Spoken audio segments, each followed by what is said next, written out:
The winter wind clawed at the walls of the lonely cabin as Jacob Hale, a hardened rancher known more for silence than kindness, returned home after a long day mending fences that no one else would touch. He noticed the mailbox again, overflowing, bent, neglected, the same one belonging to his late neighbor, Thomas Reed, a man who had died with more dreams than friends. Jacob had meant to ignore it like he had for weeks, but something about the snow-soaked letters spilling onto the ground stirred a memory of promises left unfinished. Without thinking too much, he gathered the mail and brought it inside, tossing it onto the rough wooden table. That night, as the fire crackled low, one envelope caught his eye. Foreign stamps, elegant handwriting, and a return address from back east. When he opened it, his breath stalled. It wasn't a bill. It wasn't a notice. It was a letter from a woman, addressed to Thomas, written with hope, fear and trust woven into every line. She was coming. She had already left. She believed her future waited for her in this valley. By dawn, the sound of hooves and a creaking wagon cut through the quiet. Jacob stepped outside and saw her, thin coat, tired eyes, hands trembling as she climbed down, carrying everything she owned in one small case. She introduced herself softly, voice shaking, asking for Thomas Reed. Jacob felt the weight of truth press on his chest like a stone. He told her Thomas was gone. He watched her knees nearly give way. No tears at first, just shock like the world had quietly ended. The rancher could have pointed her back toward the road, but instead, without questions, without explanations, he offered her shelter. The cabin wasn't warm, the food was simple, and Jacob barely spoke. Yet she accepted with a grateful nod that said she had nowhere else to go. Days passed. She helped with chores, fixed torn clothes, and hummed melodies from another life. The cabin changed. Light returned. Laughter tried to exist. Jacob told himself it was temporary, that she would leave once she recovered. But every night he found himself listening to her breathe in the next room, aware that something long buried inside him was waking. She was kind but guarded, gentle yet haunted, and each evening when the fire burned low, her eyes drifted toward the door as if she feared something or someone might still find her.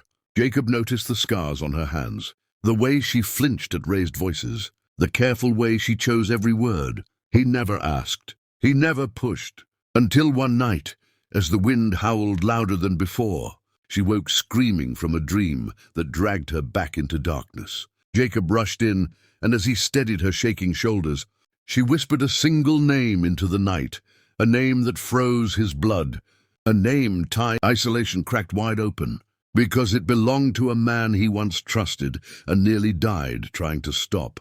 He pulled away slowly, hiding the storm behind his eyes, while she realized what she had said and begged. Forgiveness without understanding, why his face had gone pale. Over the following days, pieces of her story emerged, not all at once, not easily, but through pauses, tears, and long silences where pain spoke louder than words. She hadn't come seeking romance alone. She had been escaping a past soaked in control and fear. A man who collected lives the way others collected land. A man who used names like chains. Thomas Reed had promised safety, a fresh start, and hope. Now he was gone, and Jacob realized fate had delivered her not by accident, but by design. The rancher faced a choice: send her away to protect himself, or confront the past he had buried under years of dust and regret. He chose her.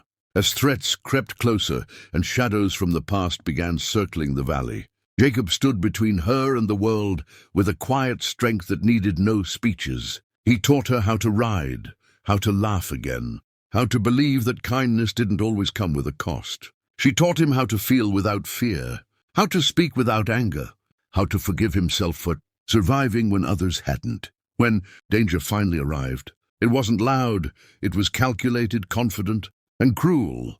But it underestimated one thing: love built slowly, honestly, without demands. In the final confrontation, Jacob didn't fight for revenge. He fought for peace, for the woman who had turned his empty cabin into a home, for the future neither of them believed they deserved. When the dust settled, the valley was quiet again, but everything had changed. She stayed, not because she had nowhere else to go, but because she chose him. And Jacob, the man who once believed love was a weakness, discovered that true strength came from standing beside someone, not alone. Their story became a reminder that, sometimes abandoned, letters lead to answered prayers, that kindness without questions can change lives, and that the bravest love stories are not loud. They are built day by day, choice by choice. And as the sun rose over the cabin that once held only silence, it now carried something stronger than fear, stronger than the past, hope worth holding on to, a reason to believe, and a story that invites every listener to stay, to watch, and to remember that even in the loneliest places, love can still find a way. By the time spring crept into the valley, the cabin no longer felt like a place hiding from the world. It felt like a stand against it. Jacob sensed the change before he saw it. Horses unsettled at dusk, a broken fence he hadn't touched, footprints that vanished near the creek. He didn't tell her at first. He let her laugh when she baked bread too long and teased him for pretending not to enjoy it. He let her believe the quiet was still safe. But danger has a way of pressing its ear against happiness, waiting for the right moment to knock. When the first letter arrived, unsigned, carefully folded, carrying a threat disguised as concern, Jacob knew the past had finally found them. He burned the paper without a word, watching the flame curl around ink that once held power. That night, she noticed his silence was heavier than usual, and when she asked, he didn't lie. He told her enough to keep her safe without reopening every wound. She listened not with fear, but with resolve, and said something that anchored him more firmly than any promise. "I didn't survive all that just to run again." From that moment, the cabin became more than shelter. It became a choice. They prepared quietly. Jacob taught her how to load a rifle, not to fight, but to stand tall. She learned fast, not because she loved weapons, but because she loved living.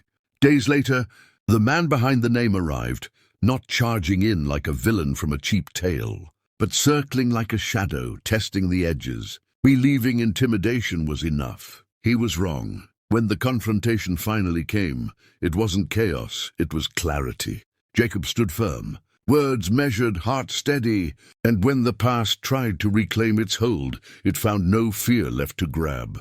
She spoke too, voice calm, eyes unbroken, reclaiming her own name, her own future.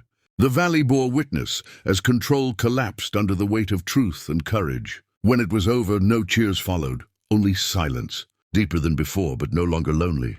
In the days that followed, healing moved slowly, honestly. Some nights still carried echoes, but mornings brought work, sunlight, and shared coffee on the porch. The cabin breathed with life, plans sketched on scraps of paper, laughter stitched into the walls. A future imagined without apology. Jacob realized that love hadn't arrived like a thunderclap. It had arrived like a steady flame, warming what he thought was forever cold. And she realized that safety wasn't the absence of danger, it was the presence of someone who stayed. Their story didn't end with a dramatic farewell. It continued with simple days that mattered. The ranch grew, the land softened, and the mailbox, once abandoned, now held letters they wrote together. Reminders that even the smallest acts of kindness can change the direction of a life. And for anyone listening to this story, their journey stands as proof that when you open your door without questions, when you choose courage over comfort, you might just find a love.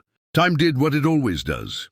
It moved forward quietly, stitching wounds into scars and turning fear into memory. But the valley never forgot the season when two broken lives chose not to hide anymore.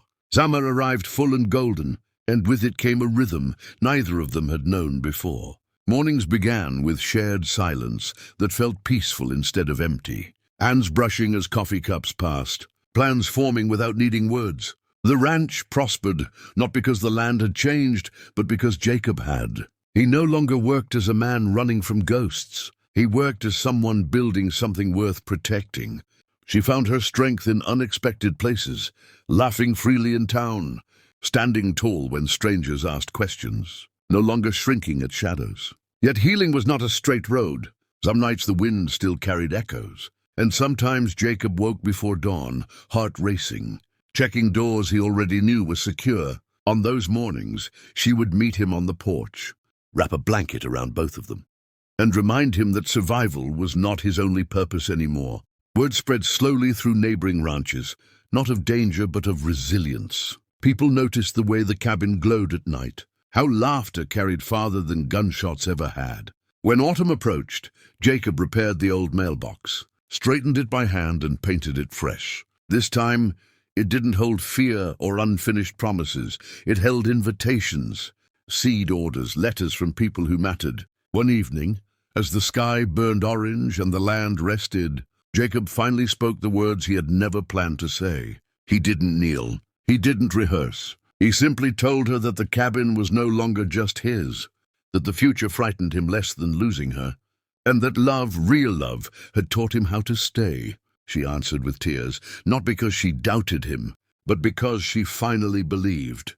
She was safe enough to choose happiness, without fear. The valley witnessed no grand ceremony, no audience, just two people standing side by side, deciding that the past would not define the rest of their lives.